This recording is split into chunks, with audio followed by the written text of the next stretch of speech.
Payday. Ryan Garcia believes that when Devin Haney returns to the ring, fans won't be missing him much, especially since he's only on their radar when his father, Bill Haney, is promoting him. Interestingly, Haney hasn't secured a fight yet to make his comeback, even though he's not under suspension like Ryan is. You got Devin Haney fighting at the OC Fair, so when he returned to boxing, said, "Boxing missed me for 3 months." Nobody even knew you were gone. If your daddy ain't speaking, nobody gives a fuck about you. Second of all, how you gonna fight a random ass civilian in the OC Fair? Didn't even get a knockout there. You can't even knock out a civilian, let alone. It's been 5 months since Haney faced defeat against Ryan on April 20th at the Barclays Center in Brooklyn, New York. He can't afford to wait until Ryan's suspension ends next April to step back into the ring. Otherwise, he risks being unprepared for a rematch. To silence any skepticism from fans, Haney needs to get back to fighting and secure a victory against a strong opponent. His former promoter, Eddie Hearn, is pushing for him to take on IBF 140-pound champion Liam Parrow in December. That might not be the best move. Unless the financial incentive is extraordinary, Haney should prioritize facing a contender in the US. The defeat in April seems to have affected Haney significantly, leading to a period of inactivity that could cost him precious time in his career. Hearn suggests that the loss has taken a toll on him both physically and emotionally. Without Bill Haney promoting his fights, Devin seems to fade into the background, making it feel as if he's not even on the radar. Don't anticipate the end of Floyd Mayweather's exhibition boxing matches anytime soon. Mayweather, regarded as one of the finest boxers of his era, hung up his professional gloves in 2017, but has since engaged in numerous exhibition fights. These bouts have faced some backlash, with critics labeling them as little more than glorified sparring sessions. Recently, Oscar de la Hoya described Mayweather's August 24th match against John Gotti III as embarrassing, suggesting that nobody wants to remember Mayweather in such a light.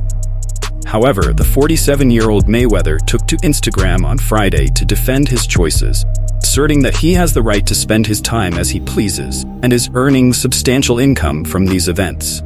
He encouraged his naysayers to cease their complaints about his activities since retiring. Retirement isn't about slowing down, it's about living on your own terms. I've worked hard to build a life where I can choose my adventures, and if those adventures still bring in multi-millions, even better. Success isn't something you retire from, it's something you refine. Exhibitions are my way of giving my fans, old and new, the opportunity to witness my greatness on any stage I choose. That's what any successful businessman and boss would do.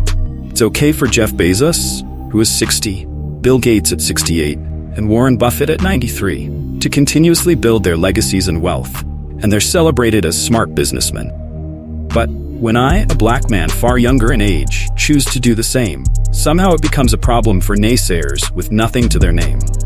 Bottom line, there's too many of you busy pocket watching, while I'm busy still creating wealth and legacy. Renowned Mexican boxing legend and former 4-division world champion, Juan Manuel Marquez has made some serious accusations against his ex-promoter, Oscar de la Hoya. Marquez competed in 11 bouts under the banner of De La Hoya's Golden Boy Promotions, beginning in 2006. Prior to his third fight with Manny Pacquiao in November 2011, Marquez opted not to extend his contract with Golden Boy Promotions, which he claims sparked a conflict between them. Marquez alleges that because he chose not to renew his contract, they demanded 20% of his earnings from the Pacquiao 3 fight. He disclosed that when he refused to pay this portion of his purse, they labeled him a thief. This situation seemingly left Marquez with no choice but to comply and pay De La Hoya the amount he requested. De La Hoya comes to the Zona Rosa and Juan calls me saying, "I'm here, let's meet up and chat." He says, "I see you're not renewing. We want 20% of your earnings from the Pacquiao fight." No way. Just like that, man. Seriously. I want people to know this. I don't care. I always prefer the truth. They wanted a cut of my earnings. When I didn't pay, they accused me of stealing from them. They called me a thief. I told Oscar, sure, 20%? No problem. In my mind, I thought, yeah, I'll give it after you stole from me for 5 years. No way, man. No, I don't care if he hears this. Let him know. He tried to charge me a percentage for the Pacquiao fight. That's all for today. Like, subscribe, and click here to catch up on yesterday's boxing news. The most brutal and vicious and most ruthless champion that ever. Horrible fighter. I wish I was 50 years younger and I'd kick your ass.